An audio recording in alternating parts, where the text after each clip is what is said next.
Ara pel xau.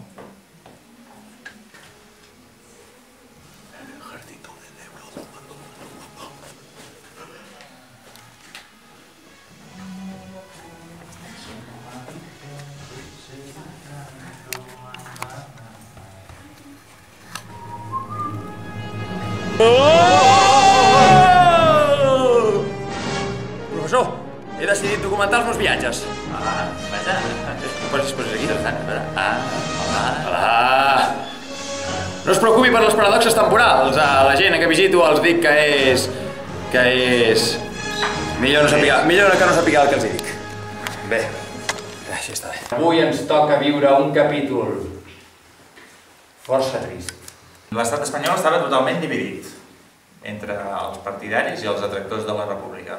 Diversos generals de l'exèrcit, entre ells un anomenat Francisco Franco. Us sona aquest nom? Sí. Desgraciadament sí. Un dels episodis més recordats i més sanguinaris d'aquesta guerra civil és la batalla de l'Ebre.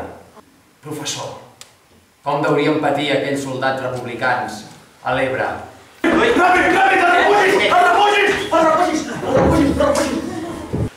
Sí, Cada després de la batalla, quan arribo a les trinxeres, m'agafa una crisi d'asma. 10 minuts després de tota la batalla. 10 minuts després de la batalla? Sí, exacte. Què passa? A vegades, després de fer esport o de fer sobreesforç, després dels 10-15 minuts et dona una crisi. Gràcies, senyoreta. És això. Moltes gràcies. Molt bé. Doncs ja està, tot solucionat, no? No, solucionat no. Necessito allistar gent per l'exèrcit. Però això de reclutar nens avui dia per la Quinta del Biberó no m'acaba d'agradar. La Quinta del Biberó van ser 30.000 joves entre 17 i 18 anys que van ser cridats a lluitar a l'Ebre. 17 i 18 anys. Vostè, vingui amb mi.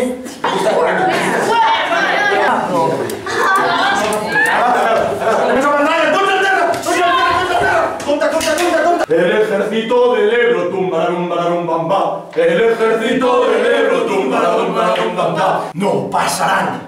La tercera és la més important. Franco tenía el pelo blanco, pero su mujer se lo lava con Ariel. Un moment. És tan obvi que la mujer de Franco no comprava Ariel. Que notava el cul amb Calia Manis Ocean Christian in the Morning Butterfly. Tornem a l'escena. Vinga, nois! Anem tots junts, sí? Anem! Bernat, ets conscient d'on se'ls emporta? El problema no és on se'ns emporta, sinó quan se'ls emporta!